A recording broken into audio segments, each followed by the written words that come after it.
Prologue. Amira. Titus. "It was the dwarf, and I know it," Amira yelled, looking at Briggs's vacant expression. "Titus would never, he wouldn't, you know it's not, ugh. And if it was, how does that change things? One of them betrayed you, and now you failed your mission. He couldn't seem to care less, and it was most likely because he would be receiving the jewel anyway." "He said you," Amira noted, "not us." "What was the point? Why did you let him abandon us? Why did you tell him to abandon us?" "Well, you were obviously going to be fine. Nobody was following you ever. It's that Titus I wanted to get rid of. He's more trouble than he's worth." "But you know Amira was cut off by the sound of swords coming out of their sheaths. 85 hours earlier. 3, 2, 1, jump! It was quite a fall, but Titus managed to land in the bushes without many cuts or scrapes. He jumped back up, burlap sack still in his hand. He ran, legs pumping rhythmically. He only looked back once, and when he did, Titus saw the giant wooden gates of Trinley Castle slowly swinging open, revealing horse-mounted soldiers. He looked up at the castle, spotting the low balcony he had just jumped off of. It wasn't really that low when he looked at it, but Titus ignored the pain for now. Turning away, Titus heard the hooves clattering over a drawbridge. He kept going, focusing only on the forest ahead of him. The leaves were a fading yellow, hinting at the early fall weather that had already caused suffering for many impoverished people in Trinley who had enjoyed a warmer than usual summer. Still clutching the sack, Titus turned, zigzagging through the forest, which was growing thicker with every tree. How far? Titus wondered. Amira should be joining me soon. The cloudless midday sky became almost invisible as the tall treetops began to accumulate, creating a barrier that held the bright, warm rays of the sun at bay. He looked down, recognizing the clearing, and sure enough, there was a white mark on the tree just ahead of him. Titus heard another pair of footsteps in the underbrush as he slowed down and turned to see Amira jogging toward him. She was a tall, lanky woman with dark hair tied back in a rugged ponytail. She wore a maroon shirt, dark gray trousers, and a single golden earring. "Titus, switch with me." Amira tossed Titus another burlap sack. This one, however, was filled with rocks. In return, he threw her his original bag. "They'll be catching up soon," Titus said. "You should go." "Right, I'll see you in a bit." Amira smiled. It was soft, but it still managed to be the best thing Titus had seen all day. "See you," he replied as she started to jog away. "Don't die," Amira called from some yards away. Titus held the bag full of rocks, listening for hooves in the distance. A few moments later, he heard echoes of clattering through the woods and ran once again. Titus allowed himself to look back and saw a few men on horses pointing at him as he ducked through the underbrush. Through heavy breaths, Titus searched the forest for his other companion. The plan had been for 3 switches of possession. Once from Titus to Amira, once from Amira to their companion, and once from said companion back to Titus. Somewhere out there, Amira was meeting up with Eric, who should be seeking out Titus by now. Eric himself was a dwarf. He was fairly tall for his race, but very short in human standards. He had a jolly face and a long red beard. He was able to run almost as fast as Amira and Titus, considering that his legs moved like small stumps barely any higher than the ground. That was a complete mystery. The dwarf had joined their mission at their employer's request. They could have easily completed the task without him, but a little extra help wouldn't be denied. Their eventual routes to run across the forest had been planned and marked with dots of bread flour, sprinkled beside areas of note on each person's path. Looking around, Titus realized the meeting place was a quarter mile ahead and began to jog at a slower pace, aware that the hoof sounds had faded and that he had successfully avoided the soldiers. They had set many diversions up in the forest, such as empty burlap sacks on the ground, intended to make pursuers halt or change direction. It was clear those distractions had been somewhat successful. "Now, where is Eric? He'd better come," Titus thought. Looking around, he spotted the white-marked tree, though it was harder to find than the last one because it wasn't in a clearing. Eric was not there, nor did Titus see or hear anything in the underbrush. There was only silence, followed by the sweet song of a blue jay. Titus didn't care for sweet things, however, and the sound that would have been calming to others simply fueled his anxiety. He has honor, right? He won't leave us to be caught and run off. He won't. Honor. Something so simple, yet so rare. Titus truly believed he had honor, though it was only visible if he looked in the right places. Some would call him a scoundrel, but Titus preferred to think of himself as a man with needs. His brother, Marcus, for example, was one of Titus's needs. He was their youngest son of their mother, and the only one left besides Titus after the scourge had killed nearly the rest of his family. He had been indirectly caring for Marcus for years, since his status as a wanted thief would have put anyone near him in danger. He also found honor in companionship.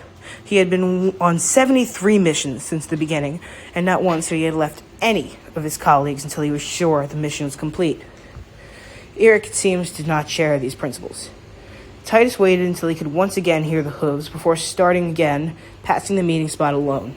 He ran, almost at full speed, without looking back, though it seemed that the pursuers had realized they had been manipulated. The crinkling of hooves on leaves got louder behind him as he sprinted, dropping the burlap sack. Perhaps they'll stop the picket. And then they were right behind him. Men on horses circled Titus as he stopped in his tracks. The riders wore metal helmets and tunics with the red and yellow colors of Trinley upon them. The commander was easy to spot, as he was a large man in his mid-40s, with no helmet, short, black, and gray hair, and a sheath tied to the saddle of his majestic white horse. Titus Zeron, the commander said in a calm, powerful voice. We know you do not have the jewel of Trinley. What? Was the only thing Titus could manage. Then why did they... He wondered internally. I'm sure you can guess, then, what we want from you now. I don't know, Titus said. And that was completely and utterly true. Did Mira run away with it? No, she couldn't have. She would never. Titus knew her that well, at least. You know, the commander jumped down from his horse, dust billowing at his feet. He stepped up to Titus and put a gloved hand on his forehead. The gloves were cool and soft to the touch, but Titus only felt the heat inside him rise. Right in there is something we could use, and all you have to do is say it. Was there something? Was there anything Titus could say that would save and protect him and Amira? Titus decided to remain silent. Nothing? The commander turned to his men. One of you. Kill him. He delivered the order without mercy, and for the first time, Titus could feel the blade of a soldier being drawn. He watched it shimmer, being hit by a few rays of sun that peered through the treetops, and was afraid. The tip of the blade looked hungry, and it was pointed right toward Titus. Perhaps it was fear. Perhaps it was a desire to get revenge on Eric. But in that moment, Titus spoke. Holdenton, Titus blurted out as the blade watched. Riverside Inn, in the basement. The barkeeper knows about it. That's where I was hired. And his honor was lost forever. Ah, yes, the commander said. He almost grinned, but he seemed to be holding it back. We have long suspected that there was an illegal group operating in Holdenton. Thank you for your assistance. Now, he turned to his men, take him away. Titus spent 3 days in prison before he saw a face other than the man who fed him once every day. The cell was carved out by stone under the castle, and the metal bars were dingy and imperfect, though not yet rusted. Most days, Titus sat in the corner of the cell on the single soft blanket he was allowed and contemplated his punishment. The commander had said if he talked, then he wouldn't be killed. So he would just rot in this cell for the rest of his life, thinking of how he had lost his honor? Most likely. Titus heard footsteps coming from the stairs that led up to the castle. It was the same commander, now wearing a more refined uniform.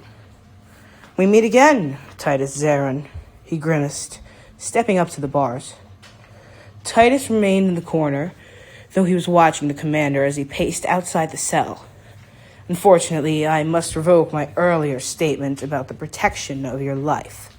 My superiors have reviewed your record, and I must say, I'm quite surprised it took this long for you to be caught. Titus just sat in silence. realizing what that meant. I'm going to die. I'm going to die alone. My brother will be alone. Amira will be alone. All because of me.